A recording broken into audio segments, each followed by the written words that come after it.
Hello everyone, ഞാൻ Ismail, C M A U S A ഫാക്കൽറ്റിയാണ്. അപ്പോൾ നമ്മൾ ലാസ്റ്റ് വീഡിയോയിൽ നമ്മൾ C M A U S എയുടെ ഓവർവ്യൂ ഡിസ്കസ് ചെയ്തു. C M A U S എയിലെ പാർട്ട് 1ലെയും പാർട്ട് 2ലെയും അതേപോലെ സി എം എ എക്സാമിലെ കാര്യം നമ്മൾ ഡിസ്കസ് ചെയ്തു. അപ്പോൾ നമ്മളോട് പല കുട്ടികളും ചോദിച്ചു, സാറേ പാർട്ട് 1ൻ്റെയും പാർട്ട് 2ൻ്റെയും നമ്മുടെ സെക്ഷൻസ് സബ്ജക്റ്റിനെ പറ്റിയൊരു വീഡിയോ ചെയ്യുന്ന ഒരുപാട് പേര് നമ്മളോട് ചോദിച്ചു. അപ്പോൾ നമ്മൾ ഇന്ന് ഡിസ്കസ് ചെയ്യുന്നത് നമ്മുടെ പാർട്ട് 2ലെ സെക്ഷൻ എഫ് പ്രൊഫഷണൽ എത്തിക്സ്. ഈ ഒരു പ്രൊഫഷണൽ എത്തിക്സിനെ കുറിച്ച് നമുക്കൊന്ന് ഡിസ്കസ് ചെയ്യാം. എന്തൊക്കെയാണ് നമുക്ക് പ്രൊഫഷണൽ എത്തിക്സിൽ പഠിക്കാനുള്ളത്, സി എം എയിൽ MCQ ക്വസ്റ്റ്യൻസിലും അതുപോലെ എസ്സേകളിലും എങ്ങനെയാണ് നമ്മുടെ പ്രൊഫഷണൽ എത്തിക്സിൻ്റെ ക്വസ്റ്റ്യൻസ് വരിക, ഇങ്ങനെ ഒരുപാട് കാര്യം നമുക്ക് എന്ത് ചെയ്യാം ഈ ഒരു വീഡിയോയിൽ ഡിസ്കസ് ചെയ്യാം. നമ്മളെ പാർട്ട് 2ൻ്റെ section F professional ethics C M U S A part 2ൻ്റെ എക്സാമിൽ 100% 15% ചോദ്യങ്ങൾ ചോദിക്കാൻ സാധ്യത കൂടിയേരിയാണ് നമ്മുടെ സെക്ഷൻ എഫ് പ്രൊഫഷണൽ എത്തിക്സ്. അപ്പോൾ ഇതിൽ നിന്ന് എങ്ങനെയൊക്കെയാണ് ക്വസ്റ്റ്യൻസ് വരാൻ ചോദിച്ചു കഴിഞ്ഞാൽ കൂടുതലും സിനാരിയോ ബേസ്ഡ് ക്വസ്റ്റ്യൻസ് ആയി വരിക. ഓക്കെ, അപ്പോൾ ഡയറക്റ്റ് വരാം, ഇപ്പോൾ ഇൻഡയറക്റ്റ് വരാം. നമ്മുടെ സെക്ഷൻ എഫിനെ നമ്മൾ 3 ഭാഗങ്ങളാക്കി തരംതിരിക്കുകയാണ്. അതിൽ ഫസ്റ്റ് നമ്മൾ പഠിക്കാനുള്ളത് ബിസിനസ് എത്തിക്സ് ആണ്. എന്താണ് ബിസിനസ് എത്തിക്സ്? നമ്മുടെ ബിസിനസ്സിൽ പാലിക്കുന്ന ഒരുപാട് മര്യാദകളും ഒരുപാട് കാര്യങ്ങളുണ്ടാവില്ലേ, അല്ലേ, എത്തിക്കലായ കാര്യങ്ങൾ. അതിനെക്കുറിച്ച് നമ്മൾ എന്ത് ചെയ്യണത് ഈ ബിസിനസ് എത്തിക്സിൽ പഠിക്കുന്നത്. ഇപ്പോൾ നമുക്കറിയാം, ഒരു എക്സാമ്പിൾ, ചില കമ്പനികൾ ചെറിയ കുട്ടികളെ കൊണ്ട് പണിയെടുപ്പിക്കുന്നുണ്ട്, ചൈൽഡ് ലേബർ ചെയ്യുന്നുണ്ട്, പ്രൊമോട്ട് ചെയ്യുന്നുണ്ട്. അത് ചെയ്യാൻ പാടുന്നുണ്ടോ? നിങ്ങൾ നോക്കി പാടില്ല, അല്ലേ? ഇതൊരു അൺഎത്തിക്കൽ ബിഹേവിയറാണ്. അതേപോലെ ചില കമ്പനികൾ എന്ത് ചെയ്യും, പാവപ്പെട്ട ആൾക്കാരെ സഹായിക്കുക, അവർ എംപ്ലോയീസിനെ എന്ത് ചെയ്യുന്നുണ്ട്, നല്ലപോലെ ട്രീറ്റ് ചെയ്യുക, ഇങ്ങനെ ഒരുപാട് കാര്യങ്ങൾ ചെയ്യുന്നുണ്ട്, അല്ലേ? എംപ്ലോയീസ് വർക്ക് അവർക്ക് മാന്യമായ രീതിയിലുള്ള പേയ്മെൻറ്റ് കൊടുക്കുന്നുണ്ട്. ഇതൊക്കെ എന്താണ് എത്തിക്സ് പരമായ കാര്യങ്ങളാണ്.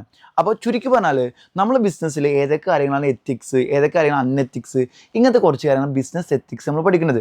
ഇപ്പോൾ നിങ്ങളെല്ലാവരും KGF എന്നൊരു മൂവിയുടെ ഫസ്റ്റ് പാർട്ട് നിങ്ങൾ കണ്ടിട്ടുണ്ടാവും. അതിൽ നമുക്ക് കാണാൻ പറ്റും എന്താണ്, അവിടെ ആ ഒരു പടത്തിൽ ഒരുപാട് എംപ്ലോയീസ് കൊണ്ട് ക്രൂരമായിട്ട് ഇത് പണിയെടുപ്പിക്കുന്നുണ്ട്. അവർക്ക് പ്രോപ്പർലി ഫുഡും കൊടുക്കാതെ, നല്ല എന്താ പറയുക, പണിയെടുപ്പിക്കുന്ന അവരെ കൊണ്ട് പ്രോപ്പർലി പേയ്മെൻ്റ് ഒന്നും കൊടുക്കാതെ പണിയെടുപ്പിക്കുന്നുണ്ട്. അതൊരു അൺഎത്തിക്കൽ ബിഹേവിയറാണ്. ഓക്കെ, ബിസിനസ്സിൽ പാടില്ലാത്ത അൺഎത്തിക്കൽ ഒരു കാര്യമാണ് അത്. അപ്പോൾ ഇതേപോലെ കുറച്ച് ഇൻട്രസ്റ്റിംഗ് ആയ ബിസിനസ് എത്തിക്സ് പരമായ കാര്യങ്ങൾ നമ്മൾ എവിടെ ഫോളോ ചെയ്യുന്നത്, നമ്മളെ സെക്ഷൻ എഫിലെ 1ാമത്തെ ഭാഗത്ത് ബിസിനസ് എത്തിക്സിൽ ഡീൽ ചെയ്യുന്നത്. അതുകൊണ്ട് ഇതൊരു ഇൻട്രസ്റ്റിംഗ് ഏരിയയാണ്.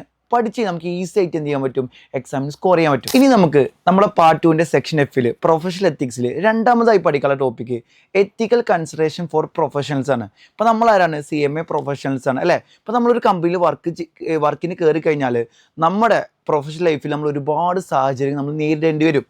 ചില ആൾക്കാർ നമുക്ക് കൈക്കൂലി വരുന്നുണ്ട്, നമ്മൾ പറയും അവിടെ കൈക്കൂലി മേടിക്കുന്നൊക്കെ പറയും. ഇപ്പോൾ ചിലപ്പോൾ സാഹചര്യത്തിൻ്റെ സമ്മർദ്ദം മൂലം ചിലപ്പോൾ നമ്മൾ എന്ത് ചെയ്യും, കൈക്കൂലി പോലെയുള്ള അൺഎത്തിക്കൽ ബിഹേവിയർ നമ്മൾ ചെയ്തേക്കാം. അപ്പോൾ ഇത്തരത്തിലുള്ള കാര്യങ്ങളെക്കുറിച്ച് എന്ന് പറയുമ്പോൾ നമ്മളെ പ്രൊഫഷണൽ ലൈഫിലൊക്കെ പാലിക്കുന്ന ഒരുപാട് എത്തിക്സ് ഉണ്ട്. എസ്പെഷ്യലി നമ്മുടെ IMA institute of management accountant, ഇതാണ് CMA ഹെഡ് എന്ന് ഞാൻ കഴിഞ്ഞ വീഡിയോയിൽ പറഞ്ഞു. അപ്പോൾ ഇവർ നമ്മളോട് പാലിക്കുന്ന കുറേ കാര്യങ്ങൾ നമുക്ക് പറയുന്നുണ്ട്. ഇതാണ് നമുക്ക് ഈ ഒരു 2ാമത്തെ ടോപ്പിക്കിൽ ഡിസ്കസ് ചെയ്യാനുള്ളത്. എന്ന് പറയുമ്പോൾ നമ്മൾ IMA നമ്മളോട് കുറച്ച് പ്രിൻസിപ്പിൾസ് പറയുന്നുണ്ട്. നമ്മൾ ഇതേപോലെ എന്ത് ചെയ്യണം, നമ്മുടെ കമ്പനിയിൽ അല്ലെങ്കിൽ നമ്മുടെ പ്രൊഫഷണൽ ലൈഫിൽ നമ്മൾ എന്ത് പെരുമാറണം. എക്സാമ്പിൾ ഹോണസ്റ്റി, നമ്മളെപ്പോഴും എന്ത് കാര്യം ചെയ്യുമ്പോൾ സത്യസന്ധമായി നമ്മൾ എന്ത് ചെയ്യുക, കാര്യങ്ങൾ ചെയ്യാം. എന്ന് പറയുമ്പോൾ കളവൊന്നും പറയാതിരിക്കുക, സത്യസന്ധമായി കാര്യങ്ങൾ നമ്മൾ ചെയ്യാം. 2ാമത് ഫെയർനെസ്, നമ്മൾ എന്ത് ചെയ്യാൻ പാടില്ല, പാർഷ്യാലിറ്റി കാണിക്കാൻ പാടില്ല. നമ്മൾ എന്ത് കാര്യം ചെയ്യുമ്പോഴും പാർഷ്യാലിറ്റി ഒരിക്കലും കാണിക്കാൻ പാടില്ല. ഒരു എക്സാമ്പിൾ പറയുകയാണെങ്കിൽ, ഇപ്പോൾ എൻ്റെ മുമ്പിലേക്ക് 2 കുട്ടികൾ എന്ത് ചെയ്തു, ലേറ്റായി വന്നു. 2 പേരും സെയിം റീസൺസ് എന്നോട് പറഞ്ഞു. ഞാൻ ഒരുത്തന്നെ എന്ത് ക്ലാസ്സിലേക്ക് ഇരുത്തി. കാരണം ഒരുത്തന്നെ എന്ത് ആ നാട്ടിലെ വലിയ എന്താ പറയുക ധനികൻ്റെ മകനാണ്. ഓക്കെ, റിച്ച് മാൻ്റെ ഒരു മകനാണ്. ഓക്കെ, അദ്ദേഹത്തിന് കൊണ്ട് എനിക്ക് ഒരുപാട് ഉപകാരമുണ്ട്. അപ്പോൾ ഞാൻ എന്ത് ചെയ്യുക, അദ്ദേഹത്തിൻ്റെ മകൻ ഞാൻ പിടിച്ചിരുന്നു, മോനെ നീ ഇരുന്നു പറഞ്ഞ് ഇരുത്തി. അതേസമയം ഒരു പാവപ്പെട്ട ഒരു കുട്ടിയും കൂടി വന്നിട്ടുണ്ടായിരുന്നു. ഞാൻ അവനോട് പറഞ്ഞു, നീ വീട്ടിൽ പോയിട്ട് അച്ഛനെ കൂട്ടി വന്നാൽ മതി. ഞാൻ ഇവിടെ ചെയ്ത് ഫെയർനെസ് അല്ല, കാരണം എന്താ കാരണം കൊണ്ടാ ഞാൻ ഇവിടെ പാർഷ്യാലിറ്റി കാണിച്ചു. അപ്പോൾ ഇങ്ങനെയുള്ള കാര്യങ്ങൾ നമ്മൾ കമ്പനിയിൽ ചെയ്യാൻ പാടില്ല. അടുത്തത് ഒബ്ജക്റ്റിവിറ്റി. എന്താണ് ഒബ്ജക്റ്റിവിറ്റി? നമ്മൾ എന്ത് കാര്യം ചെയ്യുമ്പോഴും, നമ്മൾ എന്ത് കാര്യം ജഡ്ജ് ചെയ്യുമ്പോഴും തോന്നിയ പോലെ ജഡ്ജ് ചെയ്യാൻ പാടില്ല. നമ്മൾ സെറ്റ് ഓഫ് ക്രൈറ്റീരിയ നോക്കി മാത്രം എന്ത് ചെയ്യുക, ജഡ്ജ് ചെയ്യുക. ഇപ്പോൾ ചില ആൾക്കാർ എന്ത് ചെയ്യും, ഗോസിപ്പൊക്കെ പറഞ്ഞ് പരത്തും, അല്ലേ, അറിയാത്ത കാര്യം ഇങ്ങനെ സ്പ്രെഡ് ചെയ്യും. അപ്പോൾ നമ്മൾ എന്ത് കാര്യങ്ങളും ജഡ്ജ് ചെയ്യുമ്പോൾ സെറ്റ് ഓഫ് ക്രൈറ്റീരിയ നോക്കി മാത്രം നമ്മൾ എന്ത് ചെയ്യുക, ജഡ്ജ് ചെയ്യുക. ലാസ്റ്റ് വന്ന് റെസ്പോൺസിബിലിറ്റി.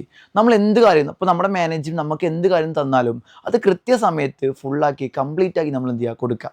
ഇതാണ് IMA പ്രിൻസിപ്പിൾസ്. നമ്മളിത് ഷോർട്ടാക്കിയിട്ട് പറഞ്ഞത്. നമുക്ക് എന്ത് ചെയ്യാം, നമ്മുടെ ഓൺലൈൻ ക്ലാസ് നമുക്ക് ഡീറ്റെയിൽ ആയി ഇതൊക്കെ ഡിസ്കസ് ചെയ്യാം. ഇനി നമുക്ക് നമ്മുടെ IMA institute of management accountant, അല്ലേ, ഇവർ പറയുന്ന കുറച്ച് സ്റ്റാൻഡേർഡ്സും പഠിക്കാണ്ട്. ഇതൊക്കെ എക്സാമിന് നിർബന്ധമായി നിങ്ങൾ മനസ്സിലാക്കണം. എക്സാമിന് എസ്സേയിലൊക്കെ കൂടുതൽ ചോദ്യങ്ങൾ വരാൻ ചാൻസുകളാണ്. എന്താണ് IMA നമ്മോട് പറയുന്ന സ്റ്റാൻഡേർഡ്സ്? 4 സ്റ്റാൻഡേർഡ്സ് ഉണ്ട്. അതിൽ 1ാമത് കോമ്പീറ്റൻസ്. നമുക്ക് എന്ത് ചെയ്യണം, യോഗ്യത, ഒരു ജോബ് ചെയ്യാൻ ആവശ്യമായ സ്കില്ല്, നോളജ്, അതിനുള്ള ക്വാളിഫിക്കേഷൻ നമുക്ക് പ്രോപ്പർ ഉണ്ടായിരിക്കണം. അതാണ് കോമ്പീറ്റൻസ് പറയുന്നത്. അപ്പം IMA പറയാണ് നമുക്ക് എന്ത് വേണം, കോമ്പീറ്റൻസ് വേണം, യോഗ്യത എന്ന് പറയാം. രണ്ടാമത് കോൺഫിഡൻഷ്യാലിറ്റി. ഇപ്പോൾ നമുക്കറിയാം, നമ്മളൊരു കമ്പനിയിൽ വർക്ക് ചെയ്യുമ്പോൾ നമ്മുടെ മാനേജർ നമ്മളോട് പല കാര്യങ്ങളും ധാരോടും പറയരുത്, അല്ലെങ്കിൽ കോൺഫിഡൻഷ്യൽ ഇൻഫർമേഷൻ നമുക്ക് നൽകും. അപ്പോൾ നമ്മളത് പാടി പരത്താൻ പറ്റുമോ? ഇല്ല. അപ്പോൾ നമ്മുടെ കമ്പനിയുടെ കോൺഫിഡൻഷ്യൽ കാര്യങ്ങൾ നമ്മൾ എന്തിനാ എപ്പോഴും അത് കോൺഫിഡൻഷ്യാലിറ്റി എപ്പോഴും കീപ്പ് ചെയ്യണം. അത് നമ്മൾ വേറെ നമ്മളോട് ഫ്രണ്ട്സിനോടോ നമ്മുടെ ഫാമിലി മെമ്പേഴ്സിനോടും എന്ത് ചെയ്യാൻ പാടില്ല, പറയാൻ പാടില്ല. അതാണ് കോൺഫിഡൻഷ്യാലിറ്റി. ഇപ്പോൾ നിങ്ങളൊരു കമ്പനിയിൽ ഭാവിയിൽ വർക്ക് ചെയ്യുന്ന സമയത്ത് നിങ്ങൾക്ക് ആ കമ്പനിയുടെ പല രഹസ്യമായ ഇൻഫർമേഷൻ നിങ്ങൾക്ക് അറിയും. അത് നിങ്ങൾ എന്ത് ചെയ്യും, ഈവൻ നിങ്ങളുടെ ഫ്രണ്ട്സിനോടോ നിങ്ങളുടെ ഫാമിലി മെമ്പേഴ്സിനോടോ തമാശക്ക് പോലും നിങ്ങൾ പറയാൻ പാടില്ല. അതാണ് രണ്ടാമത്തെ കോൺഫിഡൻഷ്യാലിറ്റി. ഓക്കെ. മൂന്നാമത്തെ ഇൻറ്റഗ്രിറ്റി. നമ്മളെപ്പോഴും സത്യസന്ധമായി എന്ത് ചെയ്യുക, പെരുമാറുക. അതേപോലെ സത്യസന്ധത എപ്പോഴും എന്ത് കാര്യം ചെയ്യുമ്പോൾ നമ്മൾ എന്ത് ചെയ്യണം, സത്യസന്ധത പുലർത്തുക. അതേപോലെ നമ്മളെ പ്രൊഫഷൻ നമ്മൾ ഈ CMA എന്നുള്ള പ്രൊഫഷന് നാണക്കേട് ഉണ്ടാകുന്ന കാര്യങ്ങളൊന്നും ചെയ്യാതിരിക്കുക. ഒരു എക്സാമ്പിൾ പറയുകയാണെങ്കിൽ, ഇപ്പോൾ നമ്മളെല്ലാവരും അയാളും ഞാനും തമ്മിലുള്ള ഒരു പൃഥ്വിരാജ് മൂവി കണ്ടിട്ടുണ്ടാവും. അപ്പോൾ അതിൽ പൃഥ്വിരാജ് ഒരു ഡോക്ടറാണ്. അപ്പോൾ അദ്ദേഹത്തിന് മുമ്പിലേക്ക് ഒരു കുട്ടി രോഗിയായിട്ട് വരും, കലാഭവൻ മോളെ രോഗിയായിട്ട് വരും. അപ്പോൾ അദ്ദേഹം ആസ് എ ഡോക്ടർ രീതിയിൽ അദ്ദേഹം ആ കുട്ടീനെ ചികിത്സിച്ച് നേരാക്കി കൊടുക്കണം. പക്ഷെ അദ്ദേഹം എല്ലാം റിജക്റ്റ് ചെയ്യുന്നുണ്ട്, കണ്ടിട്ടുണ്ടാവും, നിങ്ങൾക്ക് മനസ്സിലാവും. അപ്പോൾ അത് എന്താണ്, ഇൻറ്റഗ്രിറ്റിക്കെതിരെ നമ്മൾ സത്യസന്ധത പുലർത്തുന്നില്ല. അതുപോലെ ലാസ്റ്റത്തെ ഒരു പോയിന്റ്, നാലാമത്തെ പോയിന്റ്, ക്രെഡിബിലിറ്റി. നമ്മൾ എന്ത് ഇൻഫർമേഷനും ഫെയർ ആയിട്ട് എന്ത് ചെയ്യുക, ഒബ്ജക്റ്റീവ് ആയിട്ട് എന്ത് ചെയ്യുക, പ്രോപ്പർലി കമ്മ്യൂണിക്കേറ്റ് ചെയ്യുക. ഇപ്പോൾ നമ്മുടെ കമ്പനിയിൽ ഉണ്ടാകുന്ന ഇൻഫർമേഷൻസ് നമ്മൾ എന്ത് ചെയ്യുക, പ്രോപ്പർലി കമ്മ്യൂണിക്കേറ്റ് ചെയ്യുക. വിശ്വസ്തത രീതിയിൽ നമ്മൾ എന്ത് ചെയ്യുക, വിശ്വസിക്കാൻ പറ്റുന്ന രീതിയിൽ ഇൻഫർമേഷൻ നമ്മൾ എന്ത് ചെയ്യുക, പ്രോപ്പർലി കമ്മ്യൂണിക്കേറ്റ് ചെയ്യുക. അപ്പോൾ ഇതൊക്കെ നമുക്ക് എന്ത് ചെയ്യാം, നമ്മുടെ ക്ലാസ്സിൽ നമ്മൾ ഡീറ്റെയിൽ ആയി ഡിസ്കസ് ചെയ്യും. ഇനി നമുക്ക് നമ്മുടെ സെക്ഷൻ Fൽ അടുത്തായി പഠിക്കാനുള്ളത്, നമ്മുടെ കമ്പനിയിൽ ഒരു അൺഎത്തിക്കൽ ഇഷ്യൂസ് വന്ന്, അപ്പോൾ നിങ്ങളുടെ മുമ്പിലേക്ക് ഒരു ഇഷ്യൂ വന്ന്, ഒരു അൺഎത്തിക്കൽ ബിഹേവിയർ വന്ന്, അപ്പോൾ നിങ്ങൾ ഇതിനെങ്ങനെ റിസോൾവ് ചെയ്യുക, ഇതിനെങ്ങനെ പരിഹരിക്കാം? ഫസ്റ്റ് നമ്മൾ ചെയ്യേണ്ട കാര്യം, നമ്മുടെ കമ്പനിയിൽ ഇതുമായി ബന്ധപ്പെട്ട വല്ല പോളിസിയോ വല്ല പ്രൊസീജിയർ ഉണ്ടോ നോക്കുക. ഇപ്പോൾ നിങ്ങളുടെ കമ്പനിയിൽ ഒരു എക്സാമ്പിൾ പറയുകയാണെങ്കിൽ, നിങ്ങളെ ഒരു സുഹൃത്ത്, നിങ്ങളുടെ കമ്പനിയിൽ നിങ്ങളൊരു ഒരു സുഹൃത്ത് അദ്ദേഹം കൈക്കൂലി വാങ്ങുന്ന നിങ്ങൾ കണ്ട്, അപ്പോൾ ഒരു അൺഎത്തിക്കൽ ബിഹേവിയർ അല്ലേ. അപ്പോൾ ഇതിനെതിരെ നിങ്ങൾ എങ്ങനെയൊക്കെ ചെയ്യാം? ഓക്കെ. ഫസ്റ്റ് നമ്മൾ ചെയ്യേണ്ടത്, ഇതുമായി ബന്ധപ്പെട്ട വല്ല പോളിസിയോ പ്രൊസീജിയറോ ഉണ്ടെങ്കിൽ, നമ്മൾ കമ്പനിയിൽ അങ്ങനെ വല്ലതും ഉണ്ടെങ്കിൽ നമ്മളത് കൃത്യമായി നമ്മളത് ഫോളോ ചെയ്യാം. ഇനി ഇങ്ങനെ ഒരു പോളിസിയോ പ്രൊസീജിയർ ഇല്ലെങ്കിൽ നമുക്ക് എന്തൊക്കെ ചെയ്യാം?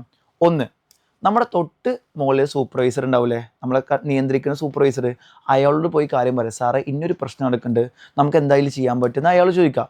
ഇനി അടുത്തത്, നിങ്ങൾക്ക് തോന്നണം അയാളും കൂടി അയാളെ അറിവോട് കൂടിയാണ് ആ എംപ്ലോയി കുറ്റം ചെയ്യുന്നത് നിങ്ങൾക്ക് തോന്നി.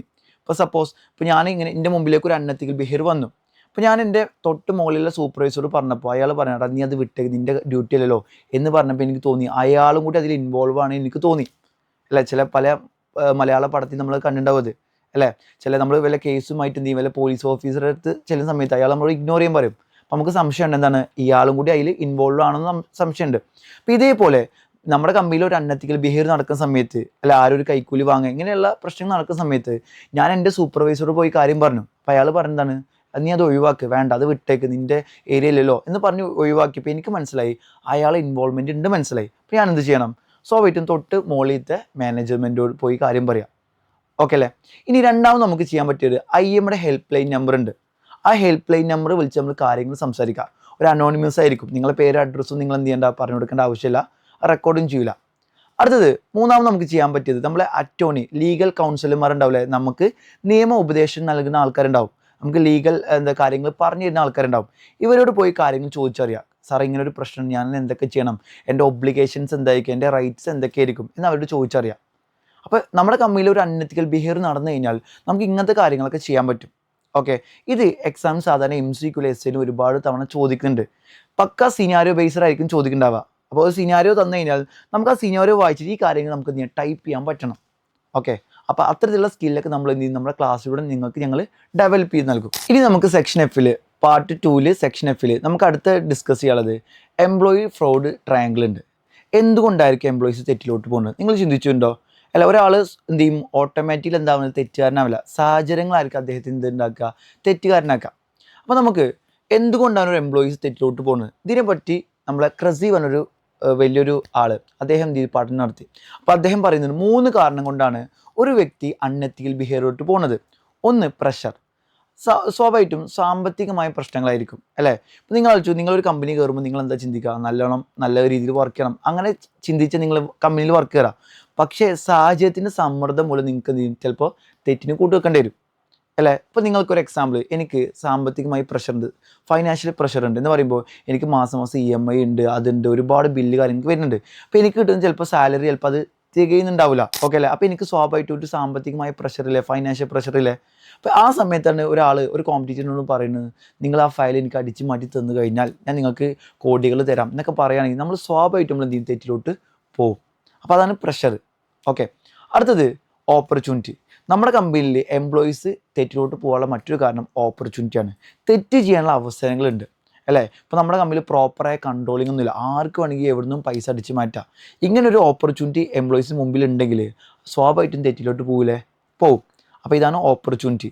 തെറ്റിയുള്ള അവസരങ്ങൾ ഉണ്ടെങ്കിൽ നമ്മൾ തെറ്റിലോട്ട് പോകുള്ളൂ. ഇപ്പോൾ നിങ്ങളുടെ കമ്പനി നല്ല സ്ട്രിക്റ്റ് ആയ റൂൾസ് ആണെങ്കിൽ, കൺട്രോൾ ആണെങ്കിൽ സ്വാഭാവികം നിങ്ങൾക്ക് പേടി ഉണ്ടാവും അല്ലേ? അഥവാ ഇങ്ങനെ ക്യാമറ പൊക്കോ അല്ലെങ്കിൽ മാനേജ്മെൻറ്റ് പിടിക്കുന്നൊരു പേടി ഉണ്ടാവും. അപ്പോൾ അതുകൊണ്ട് നിങ്ങൾ തെറ്റിലോട്ട് പോകാൻ ചാൻസ് കുറവാണ്. നേരെ മറിച്ച് നിങ്ങളുടെ മുമ്പിൽ അവസരങ്ങളുണ്ട്, തെറ്റ് ചെയ്തോ നിങ്ങൾ ആരും പിടിക്കൂല എന്നൊരു ബോധം ഉണ്ടെങ്കിൽ നിങ്ങൾ തെറ്റിലോട്ട് പോകും. ഓക്കെ, രണ്ടാമത്തെ കാരണം എല്ലാവർക്കും ഓക്കെ അല്ലേ? ഇനി മൂന്നാമത് റാഷണലൈസേഷൻ, ന്യായീകരണം എന്ന് മലയാളത്തിൽ പറയും. ഇപ്പോൾ നമ്മളൊരു തെറ്റ് ചെയ്ത് നമ്മളിങ്ങനെ ന്യായീകരിക്കൂലേ. ഫോർ എക്സാമ്പിൾ, ഞാനൊരു എംപ്ലോയി ആണ്, ഞാൻ എന്ത് ചെയ്തു, എൻ്റെ കമ്പനിയിൽ നിന്ന് ഞാൻ പൈസ അടിച്ച് മാറ്റി. അപ്പോൾ ഞാൻ ഇങ്ങനെ ന്യായീകരിക്കും, എന്താണ്, ഞാൻ ചെയ്തത് തെറ്റല്ല. നമ്മൾ ന്യായീകരണം പറഞ്ഞാൽ നമ്മൾ ചെയ്ത് തെറ്റല്ല, അതൊരു ആക്സെപ്റ്റബിൾ ഫാക്റ്റ് ആണ്. എന്ന് വെച്ചാൽ തെറ്റല്ല, അത് ശരിயான രീതി നമ്മൾ എന്ത് ചെയ്യും, മനസ്സിനെ ചിലപ്പോൾ എന്ത് ചെയ്യും, നമ്മൾ എന്ത് ചെയ്യും, പറഞ്ഞ് മനസ്സിലാകും അല്ലേ? അപ്പോൾ ഒരു എക്സാമ്പിൾ പറയുകയാണെങ്കിൽ, ഞാനൊരു കമ്പനിയിൽ എന്ത് ചെയ്തു, പൈസ അടിച്ച് മാറ്റി അല്ലെങ്കിൽ ഒരു ഫയൽ അടിച്ച് മാറ്റി. എന്നിട്ട് ഞാൻ പൈസ അടിച്ച് മാറ്റി ഞാൻ ന്യായീകരിക്കുകയാണ്. ഇത് എൻ്റെ എംപ്ലോയി എൻ്റെ മാനേജർ എന്ത് ചെയ്യും, അദ്ദേഹത്തിന് ഇതൊന്നും പ്രശ്നമില്ല, കാരണം വലിയൊരു കമ്പനിയാണ്. അപ്പോൾ ഈ ഒരു പൈസ അദ്ദേഹത്തിന് ഒരു തുച്ഛമായ എമൗണ്ടാണ്, ഇത് ഞാൻ അടുത്ത് വെച്ച് വലിയ പ്രശ്നമില്ല. അടുത്തത് ഞാൻ മറ്റൊരു ന്യായീകരണം നടത്താണ്, ഇതെന്ത് ഞാൻ ജസ്റ്റ് പൈസ എടുത്തിട്ടില്ലേ ഉള്ളൂ, കട്ടെടുത്ത് നമ്മൾ പറയാണ് ഞാൻ ജസ്റ്റ് പൈസ എടുത്തിട്ടില്ലേ ഉള്ളൂ, ഭാവിയിൽ അത് തിരിച്ചു വെക്കും. അപ്പോൾ നമ്മുടെ മനസ്സിനൊരു സമാധാനം കിട്ടാൻ വേണ്ടി ചില ആൾക്കാർ അങ്ങനെ ഉണ്ടാവില്ലേ. ഇനി നമുക്ക് നമ്മുടെ പാർട്ട് 2 സെക്ഷൻ Fലെ മൂന്നാമത്തെ ഭാഗം പരിശോധിച്ചാലോ? Ethical consideration for the organisation എന്നാണ് പേര്. അപ്പോൾ നമ്മുടെ കമ്പനിയിൽ എത്തിക്സ് ആവണമെങ്കിൽ നമ്മുടെ കമ്പനി കുറച്ച് കാര്യങ്ങൾ ചെയ്യേണ്ടത്. ഇപ്പോൾ നമുക്കറിയാം നമ്മുടെ കമ്പനിയിൽ ഒരുപാട് എംപ്ലോയീസ് ഉണ്ട്. അപ്പോൾ ഇവരൊക്കെ പല ബാക്ക്ഗ്രൗണ്ടിൽ നിന്ന് വന്ന ആൾക്കാരായിരിക്കും അല്ലേ? അപ്പോൾ ഇവരൊക്കെ എന്ത് ചെയ്യുന്നുണ്ട്, പല സ്വഭാവം പല ബാക്ക്ഗ്രൗണ്ടിൽ ആൾക്കാരായതുകൊണ്ട് ഇവരെ നമ്മളെ കമ്പനി നല്ലപോലെ കൺട്രോൾ ചെയ്യണം. അപ്പോൾ നമ്മുടെ കമ്പനിയിൽ എത്തിക്സ് ആവാൻ വേണ്ടി, എല്ലാവരും എത്തിക്കൽ പ്രാക്ടീസ് ചെയ്യാൻ വേണ്ടിയിട്ട് നമ്മുടെ കമ്പനി എന്തൊക്കെ കാര്യങ്ങളും ചെയ്യേണ്ടത്, അതാണ് നമുക്ക് അവിടെ ഡിസ്കസ് ചെയ്യാനുള്ളത്, മൂന്നാമത്തെ ഭാഗത്ത് ഡിസ്കസ് ചെയ്യാനുള്ളത്. അപ്പോൾ ഇതിൽ കുറേ കാര്യങ്ങൾ നമുക്ക് ഡിസ്കസ് ചെയ്യാനുണ്ട്. അതിൽ പ്രധാനപ്പെട്ട സംഭവമാണ് FCP ആക്ട് എന്ന് പറയുമ്പോൾ ഗവൺമെൻറ് നമ്മുടെ കമ്പനി എത്തിക്കൽ പ്രാക്ടീസ് ചെയ്യാൻ വേണ്ടി ഗവൺമെൻറ് കുറേ നിയമങ്ങൾ വന്നിട്ടുണ്ട്. അതിൽ ഒന്നാമത്തെ നിയമമാണ് FCP, foreign corrupt practice act നിയമമുണ്ട്. അപ്പോൾ ഇതൊക്കെ എന്താണ്, അമേരിക്കത്തെ ഗവൺമെൻറ് കൊണ്ടുവന്ന നിയമമാണ്. അതുപോലെ UK ബ്രൈബറി ആക്ട്, നമ്മുടെ UK ഗവൺമെൻറ്റിൻ്റെ ഒരു UK ബ്രൈബറി ആക്ട് ഉണ്ട്. ഇങ്ങനെ കുറച്ച് നിയമങ്ങൾ നമുക്ക് എന്ത് ചെയ്യാൻ പഠിക്കാനുണ്ട്. SAക്ക് MCക്ക് എങ്ങനെ വരിക നമ്മൾ എന്ത് ചെയ്യും, പറയും. അതേപോലെ കോർപ്പറേറ്റ് സോഷ്യൽ റെസ്പോൺസിബിലിറ്റി, ഇപ്പോൾ നമ്മുടെ കമ്പനി ഒരു സമൂഹത്തിലാണ് വർക്ക് ചെയ്യുന്നത് അല്ലേ? അപ്പോൾ നമ്മുടെ കമ്പനിക്ക് സമൂഹത്തിൽ ഒരുപാട് ഉത്തരവാദിത്തങ്ങളുണ്ട്. അപ്പോൾ നിങ്ങൾ പല കമ്പനികളും സമൂഹത്തിന് ഒരുപാട് നന്മ നിറഞ്ഞ കാര്യങ്ങൾ ചെയ്ത് നിങ്ങൾ കണ്ടിട്ടുണ്ടാവും. അപ്പോൾ അതൊക്കെ എന്തിൻ്റെ ഭാഗമാണ്, കോർപ്പറേറ്റ് സോഷ്യൽ റെസ്പോൺസിബിലിറ്റിയുടെ ഭാഗമാണ്. അതുപോലെ സസ്റ്റൈനബിലിറ്റി, ഇങ്ങനെ ഒരുപാട് കാര്യം നമുക്ക് എവിടെ ഡിസ്കസ് ചെയ്യാണ്ട്. നമ്മളെ ഈ ഒരു ethical consideration for the organisation എന്ന ചാപ്റ്ററിൽ നമുക്ക് എന്ത് ചെയ്യാണ്ട്, ഡിസ്കസ് ചെയ്യാണ്ട്. ഇനി നമുക്ക് അടുത്ത് ഡിസ്കസ് ചെയ്യാനുള്ളത് ലാസ്റ്റ് ഏരിയയാണ് ഡാറ്റ എത്തിക്സ്. അപ്പോൾ നമ്മുടെ കമ്പനി ഡാറ്റ കൈകാര്യം ചെയ്യുമ്പോൾ, ഡാറ്റ സ്റ്റോർ ചെയ്യുമ്പോൾ, ഡാറ്റ യൂസ് ചെയ്യുന്ന സമയത്ത് നമ്മൾ ഒരുപാട് എത്തിക്സ് ഫോളോ ചെയ്യണം. എസ്പെഷ്യലി പേഴ്സണൽ ഡാറ്റ, അതുപോലെ സെൻസിറ്റിവിറ്റി ഡാറ്റ, ഇങ്ങനെ ഒരുപാട് ഡാറ്റ ഉണ്ടാവില്ല, കോൺഫിഡൻഷ്യൽ ഡാറ്റ, ഇതൊക്കെ കൈകാര്യം ചെയ്യുമ്പോൾ നമ്മൾ എന്തൊക്കെ എത്തിക്സാണ് അതിൽ പാലിക്കേണ്ടത് എന്ന് നമുക്ക് ഡിസ്കസ് ചെയ്യാണ്ട്. ഇപ്പോൾ നമ്മുടെ കമ്പനിയിൽ ഒരുപാട് കസ്റ്റമേഴ്സിന് ഡാറ്റ ഉണ്ടാവും. ഇപ്പോൾ നമുക്കറിയാം ഈ ഇൻസ്റ്റാഗ്രാമൊക്കെ നമ്മൾ ഉപയോഗിക്കുന്ന സമയത്ത് നമ്മൾ ഒരുപാട് ഡാറ്റ, ഇപ്പോൾ ഞാൻ എന്തൊക്കെ സെർച്ച് ചെയ്യുന്നുണ്ട്, ഞാൻ എന്തൊക്കെ റീൽസ് കാണുന്നുണ്ട്, ഇങ്ങനെ ഒരുപാട് ഡാറ്റ ഉണ്ട് നമ്മുടെ ഇൻസ്റ്റാഗ്രാമിൻ്റെ കയ്യിലുണ്ടാവും. അപ്പോൾ ഈ ഡാറ്റ അവർ ഉപയോഗിക്കുന്ന സമയത്ത് എന്തൊക്കെ എത്തിക്സാണ് അവർ ഫോളോ ചെയ്യേണ്ടത്. അതേപോലെ അമേരിക്കയിൽ നമ്മൾ ഡാറ്റ പ്രൊട്ടക്ഷനുമായി ബന്ധപ്പെട്ട ഒരുപാട് നിയമങ്ങളുണ്ട്. ഈ നിയമങ്ങളൊക്കെ നമുക്ക് എന്ത് ചെയ്യാൻ ഡീറ്റെയിൽ ആയി പറയാനുണ്ട്. ഓക്കെ, അതേപോലെ നമ്മൾ ഡാറ്റ എത്തിക്കായി വർക്ക് ചെയ്യുന്ന സമയത്ത് നമുക്ക് ഒരുപാട് പ്രശ്നങ്ങളുണ്ട്. ഇപ്പോൾ ഹാക്കർമാരെ അടുത്തുള്ള പ്രശ്നങ്ങളുണ്ട്. അതുപോലെ ഒരുപാട് സോഷ്യൽ എഞ്ചിനീയറിങ്, ഒരുപാട് കാര്യങ്ങളുണ്ട്. അതൊക്കെ നമുക്ക് എന്ത് ചെയ്യാനുണ്ട്, ഈ ഡാറ്റ എത്തിക്സിലൂടെ ഡിസ്കസ് ചെയ്യാനുണ്ട്. അപ്പോൾ ഇത്രയും കാര്യങ്ങൾ നമുക്ക് പ്രൊഫഷണൽ എത്തിക്സ് ഡിസ്കസ് ചെയ്യാനുള്ളത്. ഇപ്പോൾ നമ്മുടെ ക്ലാസ്സിലൊക്കെ നമ്മൾ ഡീറ്റെയിൽ ആയി ഡിസ്കസ് ചെയ്യും. അതും വളരെ ഇൻട്രസ്റ്റിംഗ് ആയ എക്സാമ്പിൾ അടക്കം പറയും. നിങ്ങൾക്ക് എക്സാമിന് സ്കോർ ചെയ്യുന്ന രീതിയിലൊക്കെ നമ്മൾ ഡിസ്കസ് ചെയ്ത് നൽകും. ഓക്കെ, അപ്പോൾ പാർട്ട് 2 സെക്ഷൻ F MCQലും അതേപോലെ SA ക്വസ്റ്റ്യൻസ്, ഒരുപാട് നല്ല വെറൈറ്റി ക്വസ്റ്റ്യൻസ് വരാൻ സാധ്യത കൂടിയ ഒരു ഏരിയയാണ് സെക്ഷൻ F പ്രൊഫഷണൽ എത്തിക്സ്. അപ്പോൾ ഇത് കൃത്യമായി നിങ്ങൾ പഠിക്കുകയാണെങ്കിൽ നിങ്ങൾക്ക് എക്സാമിന് നല്ലൊരു മാർക്ക് നിങ്ങൾക്ക് സ്കോർ ചെയ്തെടുക്കാൻ പറ്റും. പല ആൾക്കാരും ബൈ ഹാർട്ട് പഠിച്ചു പോലുണ്ട്. പക്ഷേ ബൈ ഹാർട്ട് പഠിക്കേണ്ട ആവശ്യമില്ല. നമ്മൾ കൃത്യമായി നിങ്ങൾ എന്ത് ചെയ്യുക, കൺസെപ്റ്റ് ഓറിയൻറ്റഡ് അല്ലെങ്കിൽ ഇതിൻ്റെ കാര്യങ്ങൾ മനസ്സിലാക്കി നിങ്ങൾ എന്ത് ചെയ്യുക, പഠിച്ചു കഴിഞ്ഞാൽ നമുക്ക് നല്ലൊരു മാർക്ക് സ്കോർ ചെയ്യാം. അപ്പോൾ നിങ്ങൾക്ക് നല്ലൊരു മാർക്ക് സ്കോർ ചെയ്യാൻ ആഗ്രഹമുണ്ടെങ്കിൽ നമ്മളെ ക്ലാസ് നിങ്ങൾ കൃത്യമായി ഫോളോ ചെയ്യുക. നമ്മൾ തരുന്ന ഇൻസ്ട്രക്ഷൻസ് നിങ്ങൾ കൃത്യമായി പാലിക്കുക. അപ്പോൾ നമുക്ക് അടുത്തൊരു ക്ലാസ്സിൽ നമുക്ക് എന്ത് ചെയ്യാം, മറ്റൊരു സെക്ഷൻസ് നമുക്ക് ഡീറ്റെയിൽ ആയി ഡിസ്കസ് ചെയ്യാം. Thank you.